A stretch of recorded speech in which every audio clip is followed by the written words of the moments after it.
Welcome to day one. I am so excited that you're here because I know what's gonna happen in the next kind of 12 weeks. Not that I know exactly, but I have seen a lot of people going through this. You know, we've done this type of program with people around the world, in Europe, in North America, in Asia, and we have seen a lot of transformation in muscle mass and strength, but also in behavior, but also in quality of life. And so I know that we are starting something today that is going to be absolutely amazing, and we can't even predict how great it's going to be in 3 months. In the beginning of this journey, I want to ask you, why is it that you're here? You know, in working with different people in this program, I saw some major trends. And one of them is a lot of people start working in this program because they reached a point that they never took much care of health in their bodies. But there's a point that you reach for multiple reasons that you say, no, this is the time that I will change these things. And then a fitness program is something that always comes to mind. And maybe this is your case. Maybe is something else. Maybe you already started that journey and you actually tried different fitness programs, but they all failed you. You know, they didn't give you results, or they gave you that feeling that something was working, but then it wasn't, and you don't know exactly where you're heading. And this is your last attempt to see, okay, I'll try this and see if that works. Or maybe you are someone already experienced and have done and achieved a lot of results in your fitness journey, and you are looking for something that is more efficient, for a system that can bring all different total fitness benefits into something that is efficient and smart and well designed. Whatever case you are coming from, usually you have something that you hope for, and you also have a frustration, something that you are going away. And if that is the feeling that I haven't taken care of my body yet, and now it's the time, or if this is your last attempt, there are two things that I want to say. One, all these issues that go around the fitness journey, they are not on you. And we don't get to learn this when we are growing up, how our body works and how to optimize this. And when we try to do this, there are so much stuff out there on fitness programs and fitness ideas that it's very hard to find something that is effective. And when you find something that seems effective, at some point it stops because it doesn't continue, it doesn't adapt to your own evolution. The second thing that I want to say to you about this is that if this is your last attempt, I think it's a good one, because our fitness journey is going to continue for the rest of our lives, because we are up to something that is very effective. All those frustrations that we have with the fitness journey, we are going to change them now, because that's how we designed this program. Is for someone who is serious about their transformation and wants to something that takes them on the journey. Is not something that just gives them the feeling that they are doing something, but actually takes them towards results and adapt as they evolve. And also not only bring fitness, but also bring nutrition and sleep, because all these things play together. So if you are here, ready for your fitness transformation, I think we are in for a treat in the next 12 weeks. And I want to tell you how this week is going to work, because this week is particular. It's not going to be all like this. What we do have is Monday and Thursday, not only on this week, but also on the following weeks. They are the days of the week that we are having our routines. If you're going to the gym, this is the day that you go to the gym. If you are training at home, this is the day that you separate some time for your exercises. So this week is not going to be different. We're going to have Monday and Thursday for learning different exercises and getting started with the routines.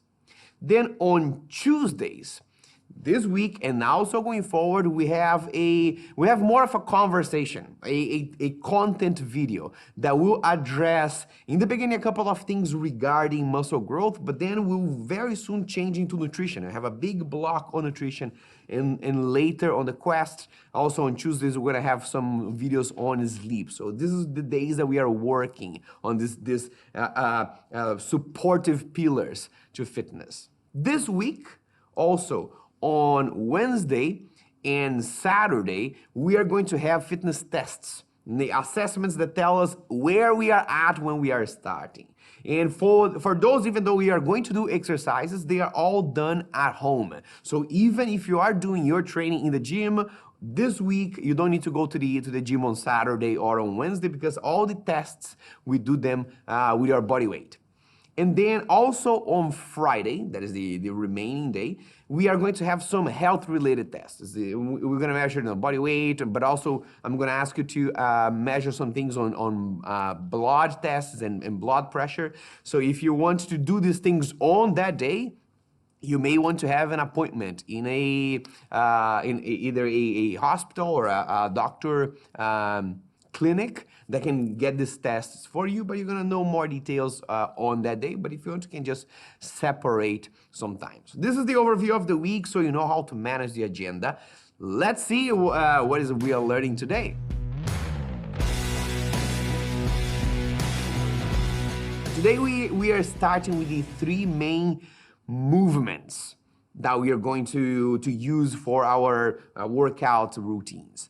And notice that I use the word movements instead of exercises. And from now on, I will use the word exercises more, but I wanted to emphasize movements here because this is our major priority. What we did with this program is that we are looking at the body into 2 halves. You have the upper body and a lower body. And in the upper body part, you have 2 axes of movement. A horizontal axis where you can push things and pull things. You have a vertical axis where you can push things and pull things. And then you have a lower body that has 1 axis of movement where you can push and you can also pull. And so at the end of the day, we have 6 movements, and the exercises, they will be strategies to fulfill those movements. So what you're going to see is that you're going to have several options for each one of those movements, and you're going to pick one. Because what we want is an exercise that work at least each one of those movements. Today we are starting with 3 of those 6 movements, and they are the squat, the pull, and the push. Squat is that movement when you're sitting on a chair, for example, and then you stand up, and it works basically on the front of your legs, all the quad muscles here. And the pull movement is a vertical pull. So this is that exercise, when you do a pull-up, for example, that you pull your body up. That is the type of movement that we're going to do. Whenever we are pulling with the upper body, we are using most our backs, but also our biceps and the back of the shoulders. So whenever we're pulling, this is the group of muscles that are working together, but still focused more on the back.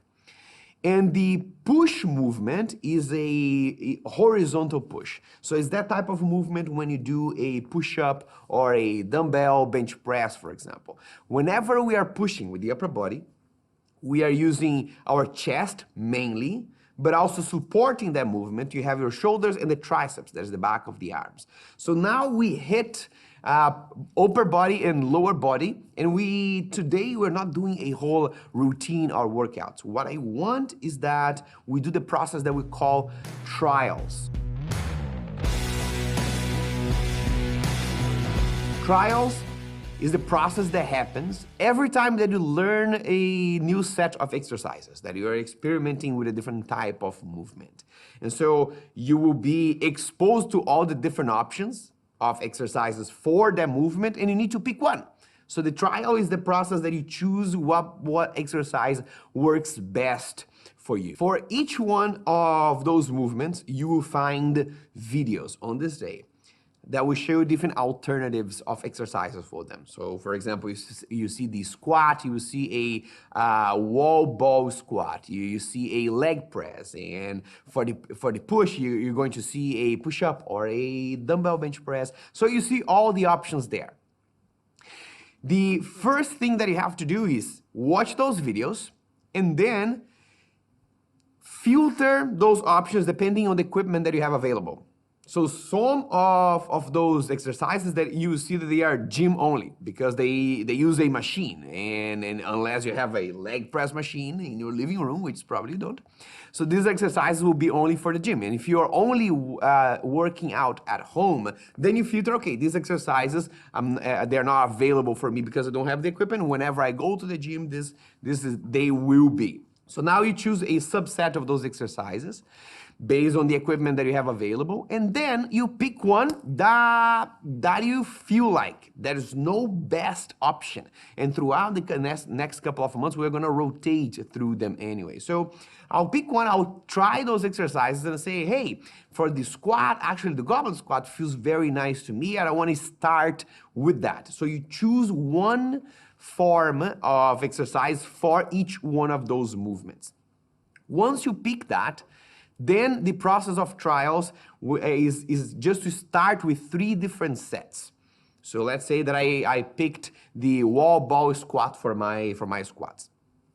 My first set is just to pay attention to the biomechanics. You know, how do I position my hips and my knees, and how do I move my upper body? So I'll look at the instructions on the video and I try to reproduce that. And I'm not gonna go heavy on this thing. I'm not gonna add too much weights. I'm gonna do something that feels light and easy so I can pay attention to the way that the biomechanics in my body is working at that time.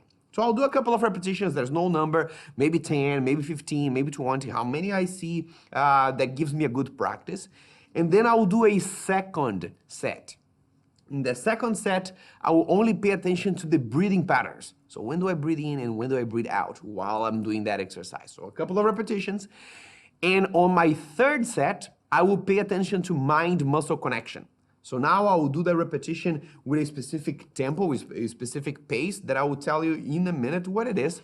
And I will pay attention to those muscles contracting and lengthening. So if I'm doing a squat, do I feel my legs? Do I feel my glutes? Do I actually feel that my shoulders are tight? You know, what muscles do I feel that are contracting and lengthening? And this is mind-muscle connection. I'll do a few repetitions to practice that.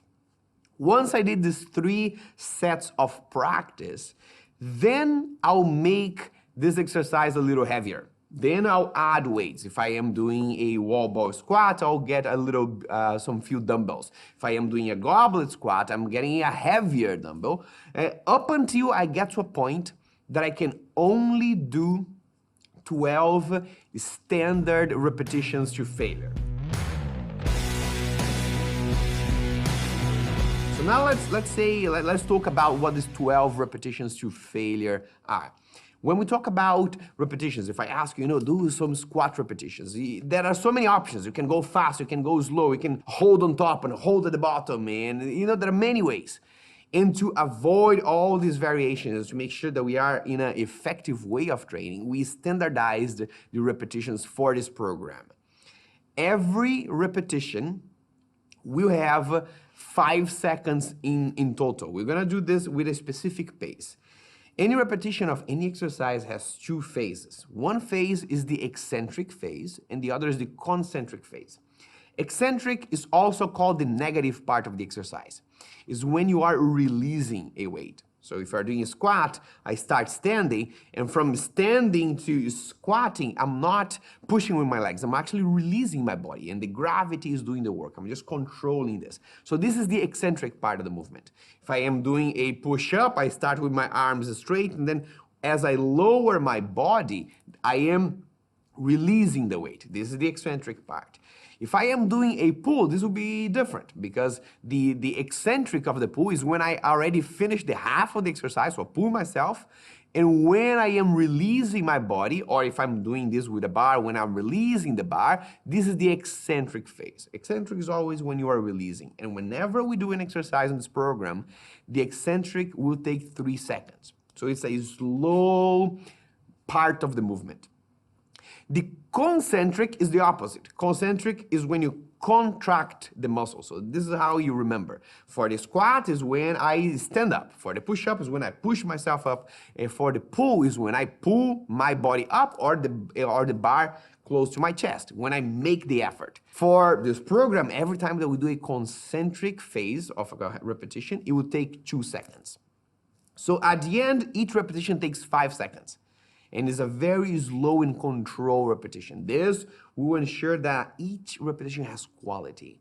And not only has quality, it also prevents us from jerking the weight and that something that could lead up to injuries. So whenever we talk about repetitions, standard repetitions, this is what they are. So going back to the trial process, after you did the 3 sets for testing and experimenting, you now start to increase the weight or the resistance of the exercise so that it can only do 12 standard repetitions in a row. If I asked you to do 13, you would say, I cannot, I got stuck. My push-up here, from the ground, I could do 12. The 12th repetition was pretty hard, but the 13, I just cannot. I'm trying my best and nothing moves. This is when you reach muscular failure. And your goal will be to find a weight for each one of those exercises that you reach muscular failure by the 12th repetition. In case you did your wall ball squats and you just got heavier and heavier dumbbells, for example, and then you say, hey, I actually don't reach failure in 12 repetitions no matter how heavy the dumbbells are because you are already very strong in this movement, then you go back to the videos and find another alternative. Maybe it's the time for you to try a leg press, for example. So this is what I want you to do with this trial process. Summarizing, by the end, you're going to have one form of each movement with a specific load, or if it's not a dumbbell, maybe it's a resistance band thickness or anything that increases the resistance of the movement, that it can only do 12 standard repetitions to failure. After this, you are done with your trial process. Then all I want to do after that is just to take notes. Okay, for my squat, this is the form, this is the load that I used for 12 repetitions. And if you're trying to, count the pace of the repetition, 3 seconds and 2 seconds, and is like part of your brain is focused on that and part of the brain is on the exercise, there's a metronome that you find on this day too. A little audio file that just beeps every second, so you can practice the cadence with this little supportive audio file. Now you are ready for your first big, bold step into this journey that is going to be fabulous. Go for your trials, try the exercises, find your load, take notes, let me know how it went. This is your first step out of many, and come back tomorrow for your second one. I see you tomorrow.